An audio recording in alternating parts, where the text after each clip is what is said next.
All right, today we're heading way up north, deep into the Canadian wilderness, to tackle one of the most bone-chilling and persistent mysteries I've ever come across.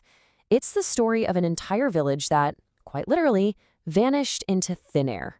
So picture this. It's November 1930, the Canadian Arctic. We've got this lone fur trapper, a guy named Joe LaBelle, and he is just fighting for his life against a brutal snowstorm. He's exhausted, he's freezing, and all he can think about is finding shelter. Luckily, he knows there's a small, friendly Inuit village right near Angikuni Lake. A warm fire, some food, that's all that's on his mind.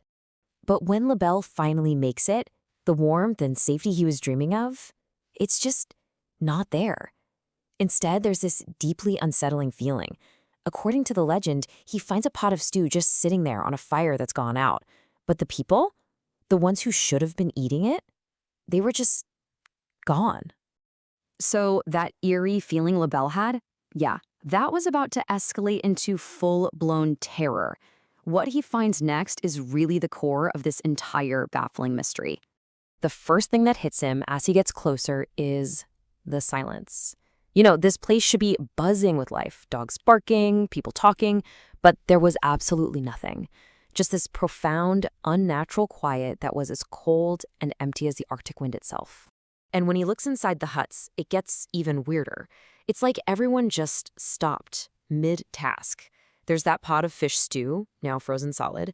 There's unfinished sewing with the needles still stuck in the cloth. I mean, think about it. Their rifles, all their warm winter clothes, their food supplies, all left behind. You just don't abandon that stuff in the middle of an Arctic winter.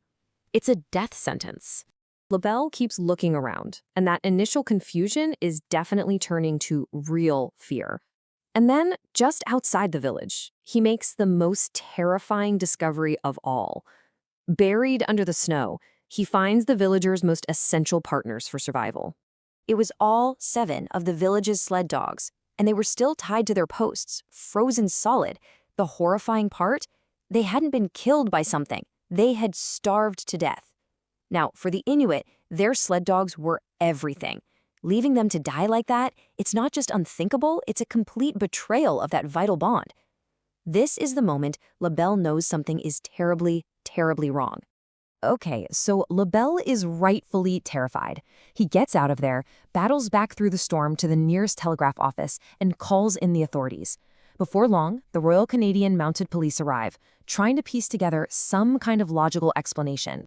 But the police investigation? It just makes things even more bizarre.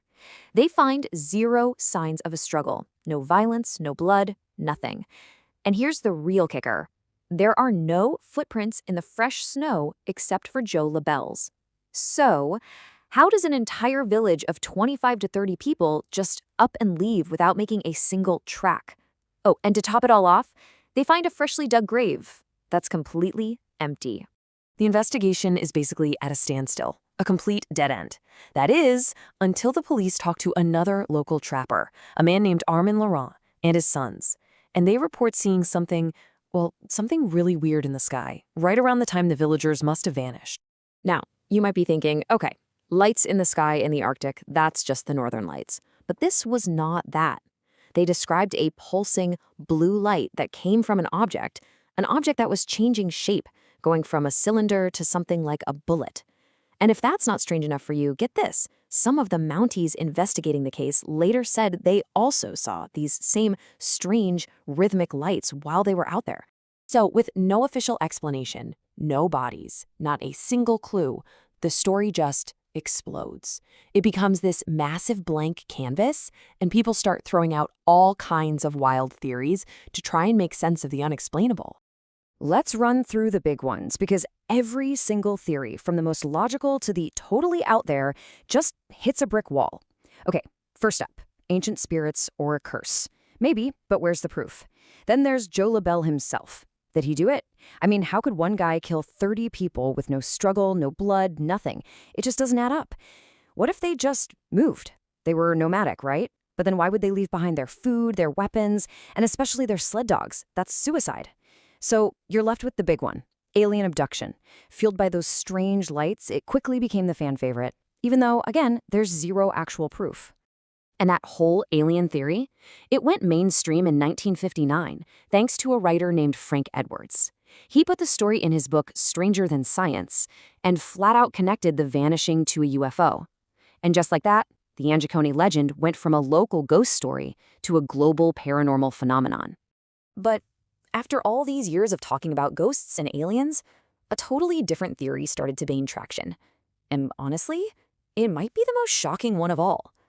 What if the entire story never even happened? So let's really dig into the evidence that this whole incredible story might just be a work of fiction, cooked up by one single reporter. Okay, so here's the case for it being a hoax. The very first newspaper story about this whole thing was written by a reporter named Emmett E. Kelleher. And this guy, he was known for writing, let's call them sensationalist stories. Fast forward a few years, and the Royal Canadian Mounted Police, the same guys who supposedly did this big investigation, they came out and said the whole story was completely fabricated. A total lie. They had no record of it whatsoever. No missing people, no silent village, nothing. Some historians have even pointed out that there's no real proof a village of that size was ever even there in the first place. And yet, even with the police officially calling it a fake and all this evidence pointing to a hoax, the story just won't die. So the real question is why? Why are we still so fascinated by it? I mean, we're talking over 90 years now. For almost a century, this story has been passed around, capturing the imagination of people all over the world who maybe just want to believe that some mysteries are real. And I think that's where its real power lies. The story taps into something fundamental, right? That fear of the unknown, the fear of this vast, empty wilderness where a whole community of people can just disappear without a trace. It's kind of the perfect mystery, because there are no easy answers. It forces you to wonder about what might be out there, in the dark. So what's the verdict? Is the legend of Angiacone a true, unsolved paranormal event? Or is it just one of the greatest campfire stories ever told? Maybe, in the end, the real mystery isn't what happened to the people of the village, but why we have this deep-seated need to believe in a story like this at all.